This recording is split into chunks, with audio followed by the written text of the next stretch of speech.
makes a big mark. Just pops it up. Petrie with a big pack mark. Hooks it around. Top of the square. Petrie!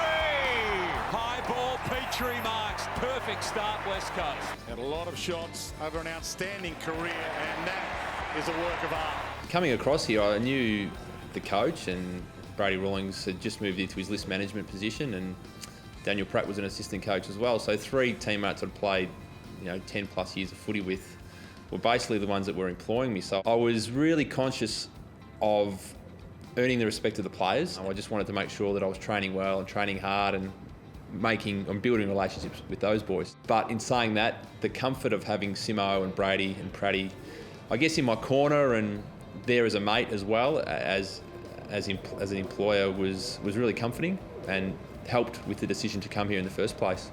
Petrie pushed out of the way. Lacroix. Petrie off the ground. Has got the 3rd West Coast goal. Well, I had to make sure that I was going to be able to compete at AFL level still and believe in myself as a player, which I did. Second part of the move was to have a life experience, and that's what we had. The club was really welcoming.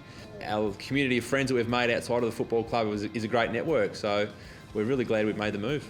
Yeah, mate, Drew was one of the most nicest, humblest blokes I've ever met. He come in with the philosophy that he's had his whole career is whatever you do in training, you do in games. So you got to prepare yourself for the main training session. And the amount of kilometres he ticked over during training at that age was something that I can't even do at 28. Well, I couldn't do it at 28. And I'm 31 going this year, and I still wouldn't be able to do the amount of kilometres that he did during training. A little awkward to start with. Last time on the footy field, opposing teams, got into a little bit of a scuffle, so didn't know quite where to start with Drew, but started to get to know him, and great person, terrific football player. In the 12 months I had with him, he's the hardest trainer I've played with.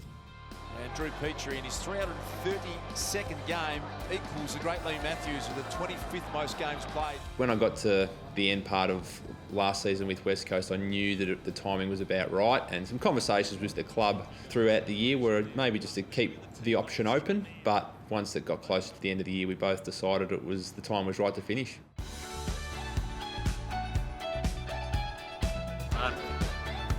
Hudson, take mate.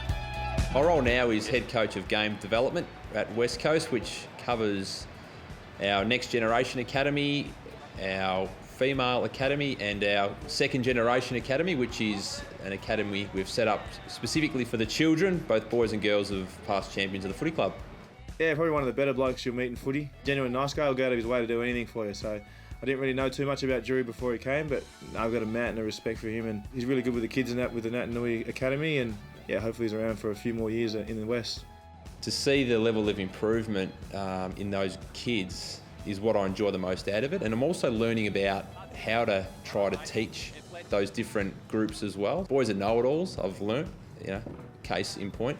And also, but the girls are sponges with information. They've got 1,000 questions every time you try and explain something new in football terms. So I've had to learn how to coach the different groups, which has been really enlightening and is what I've enjoyed most out of this role.